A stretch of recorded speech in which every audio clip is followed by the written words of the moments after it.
Ça dépend qui.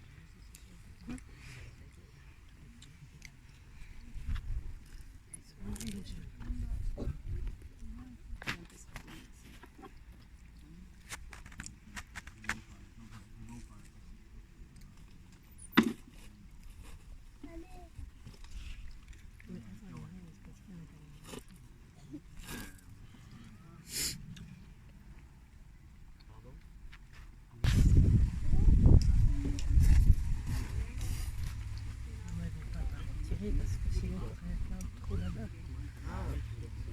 Tout leur matos disparaît. Je sais pas ce qu'ils vont encore partir au canon. Ils ont tiré mais sans canon. Sur le boulet. Oui, mais il n'y a pas de boulet. Ça tient à l'eau. Ah oui, c'est un peu long.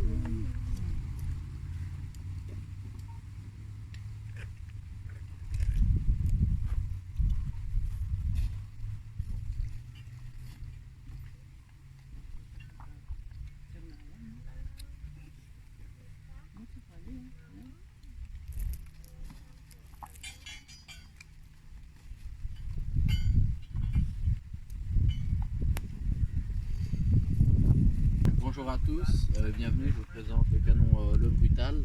Donc à cette époque-là, il faut savoir que l'artillerie française donnait un surnom à chacun de ces canons. Ceci est le plus petit canon de l'armée française, c'est un 4 livres. Donc 4 livres, ça correspond à la charge qu'il peut envoyer. Donc 4 livres, ça correspond à 2 kg, donc il peut envoyer une charge de 2 kg. Les plus gros canons de l'armée française, c'était des 12 livres. Donc ça correspond à 6 kg environ. Pour utiliser ce canon, il fallait un équipage de 8 hommes. Et pour les plus gros canons de 12 livres, c'était une quinzaine d'hommes pour manier un seul canon. Dus hallo, dit is het kanon Le Brutal. Dus in het Franse leger had iedere kanon een bijnaam. Dit kanon is het kleinste soort model van het Franse leger. Dat is een 4 pound. Dus 4 pound, dat is wat het kanon kan afschieten. 4 pound, dat is ongeveer 2 kilo's. De grootste kanon van het Franse leger was een 12 pound, dus dat is ongeveer kan een kanon. C'est plus le jour d'avant. Ce canon, comment ça fonctionne? Ça fonctionne avec un effet de rebond, ça va tirer à 700 mètres, puis après le boulet va venir ricocher sur le sol. Et du coup, ça fait jusqu'à 700 mètres, le boulet n'explose pas comme maintenant, ça va jusqu'à 700 mètres et puis après ça va commencer à rebondir et c'est ça qui va tuer les personnes parce que ça va leur arracher leurs membres et tout. Ah oui, il n'explose pas en Non, fait. il n'explose pas, ouais. il ricoche par terre. C'est comme ça une grosse boule quoi. Voilà, c'est Ma tête, quoi. voilà, du bowling exactement. Et puis les plus gros canons, ça va, les boulets vont jusqu'à 1600 mètres, plus de nouveau 200 à 300 mètres de rebond, ça tue entre 10 et 15 personnes par tir envoyé.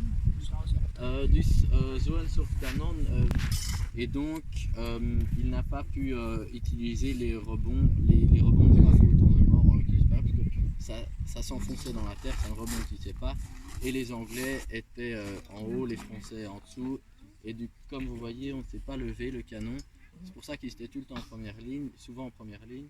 Et puis ils tiraient dans la colline où étaient les Anglais. Dus we gaan nu schieten met mijn koning.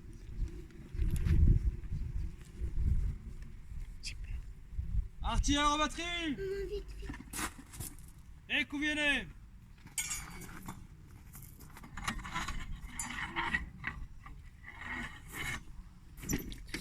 Ah, positionnez!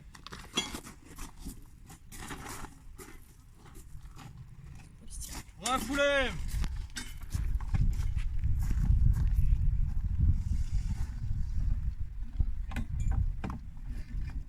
Dégorgez! Amorcez!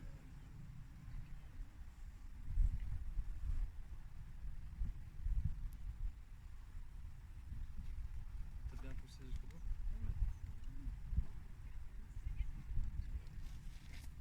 Pièce prête, à mon commandement. Feu!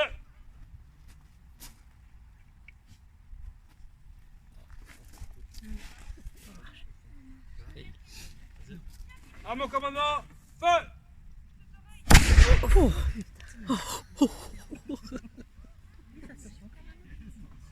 Très beau tir, Arthur.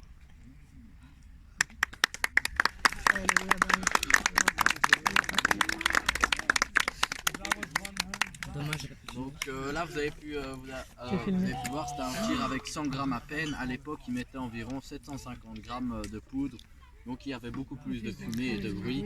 C'est pour ça que d'ailleurs, souvent les uniformes de cette époque-là ont beaucoup de couleurs et comme ça on peut se reconnaître entre armées, puisqu'avec toute la fumée des canons, des mosquets, on pouvait se reconnaître. Au plus grand de la bataille, il y avait environ 400 canons En activité. Voilà. Dus hier hebben we met chaque fois un marteau et des clous avec, puisque comment fonctionne ce canon? D'abord on va écouvillonner avec ce qui ressemble à un tire-bouchon pour venir gratter toutes les impuretés à l'intérieur du canon. Puis on va venir, quand mon collègue a mis la charge, refouler donc avec le bout de bois qui ressemble à un coton-tige, on va venir le pousser jusqu'au fond. Et puis il faut savoir qu'un boulet à cette époque-là c'était fait d'une feuille de lin qui entourait, avec à l'intérieur de la poudre à canon et le boulet. Il y avait deux sortes, il y avait le boulet et la mitraille, donc c'était un boulet avec plein de petites balles et qui utilisait l'effet shotgun comme maintenant, donc plein de petites balles à courte distance. Et donc les Français, ce qu'ils faisaient, c'est que une fois que la cavalerie chargeait, ils venaient boucher le petit trou. Je ne sais pas si vous avez vu, mon collègue à un moment a mis un petit bâton dans le trou. Donc si on vient boucher ça, il n'y a plus de connexion entre l'intérieur et l'extérieur du canon. Du coup, le canon est inutilisable. Sauf que les Français, pendant leur charge, ont oublié simplement de venir reboucher les canons anglais. Et c'était une de leurs fautes pendant la bataille. Ça ne leur a pas coûté la bataille, mais ça leur a perdu des hommes et des chevaux. Et c'est une des décisions qui a fait en sorte. Le point final de la bataille, quand ça a vraiment basculé, c'est quand les Prussiens sont arrivés. Et là, le rapport de force s'est complètement inversé.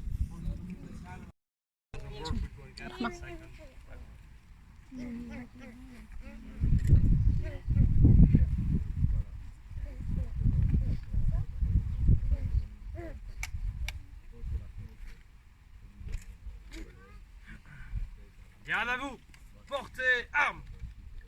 Pour un chargement 12 temps, chargez. Ouvrez nez, prenez ouche. Déchirez ouche. Amorcez. Fermez nez. Arme gauche. Versez non. Sortir guette. Bourrez. Remettre guette. Portez arme. Apprêtez. En joue. Feu. Wow. Ça va, il est parti. Thank you. Pour les Français, mon collègue va terminer les explications là-bas. For the English explanation, we continue. Sauf quand il passe l'arme à gauche, il se met comme ça avec l'arme à côté de lui. Passer l'arme à gauche, donc ça veut dire qu'il y a plus de superficie sur laquelle tirer, du coup c'est plus facile de tuer quand l'ennemi passe l'arme à gauche. Et du coup c'est pour ça, passer l'arme à gauche, mourir, c'est quand il y a plus de superficie. Ici vous voyez un campement de l'époque, mais c'est un peu un campement de... Il n'avait pas de tente, par exemple avant Waterloo, il n'avait pas de tente, ils ont dû dormir à la Belle Étoile alors qu'ils pouvaient. Et dans une tente, vous croyez qu'on peut mettre combien de soldats en jeu? 4. 10. Non. 15. On pouvait mettre 10 soldats. Donc vous imaginez que quand les soldats sont si rapprochés l'un de l'autre, les maladies, ça circule très vite. Et donc c'était ça en fait la principale cause de mort sur un champ de bataille, c'était les maladies, c'était pas les combats. Dus in Frans hebben we een uitdrukking passer l'arme à gauche, en zeggen sterven. En wanneer hij passer l'arme à gauche,